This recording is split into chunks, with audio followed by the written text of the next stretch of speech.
Kibera is the second largest slum in Africa and the largest in Kenya. We have an approximate of 800,000 people living in Kibera, according to the UNDP.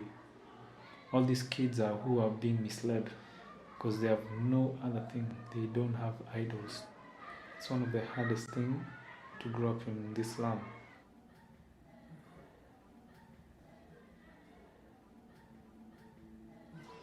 When I was in Kibera, I lived with my grandmother because long time ago, when we lived, my mother died, my father died, my grandfather got a disease that was hard for him, so he died same.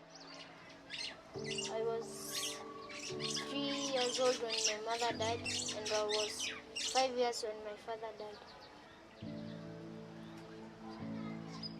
My parents died in 2007 elections.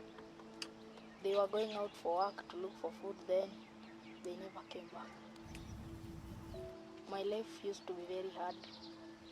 Sometimes I slept without having supper. You know, my mother was my best friend. She was a mom and a best friend to me. Even though I was very little, but she used to be loving, kind. And I know all mothers are loving, but she was extraordinary, I could say. And things were just going well.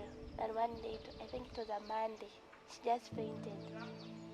And then when she was taken to the hospital, the doctor said there was nothing wrong with her. She had to come back home. And then she just said she had a severe headache. And then she died. She passed away on Saturday. So she was not even sick.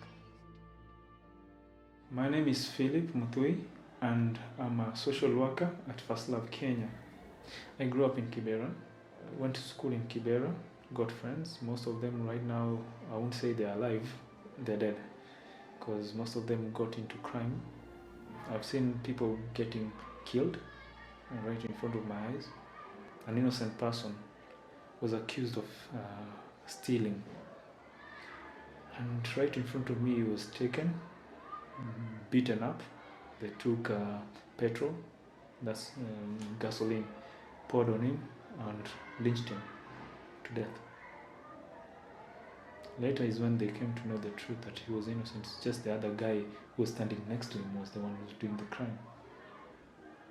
Like I said, life is not easy. Starting as a young kid, when a child is born, there's no expectation that he's going to be anything. If you go just speak something positive to these kids, give them hope somewhere, they'll realize they'll get back to their dreams. It's something they had, something even written all over their faces.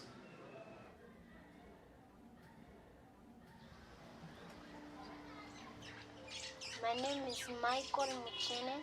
When I grow up, I would like to be a pastor so that I may preach good news to the poor, and I will help those who are in need. I just found that the Lord has given me that gift of preaching. My name is Maxwell, and I'm 13 years old. My dreams are becoming a popular person and also a famous footballer and an accountant. I like playing football because it's something that I was born with it. I was never trained how to play. My name is Frida Akinyi. I want to be a lawyer.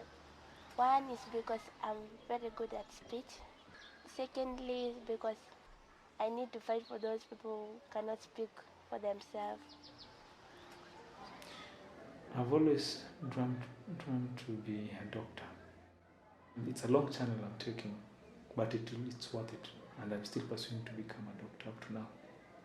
Yeah, yes, I'm a social worker, but a social worker with a difference, being a doctor in the background. Yeah.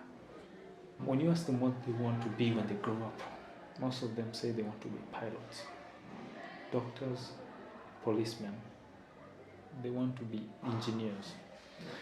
But when you look at the environment that they're living in, it doesn't allow that to happen. Because first of all, there's no one to take them to school. So if the kid again gets an opportunity to go to high school, he has no dream. You see, the dream has already been killed. So that's one major challenge these kids face. These kids, their dreams have been killed. Literally killed and taken out of their lives. They live by instinct. But thanks to God, we have an organization called First Love.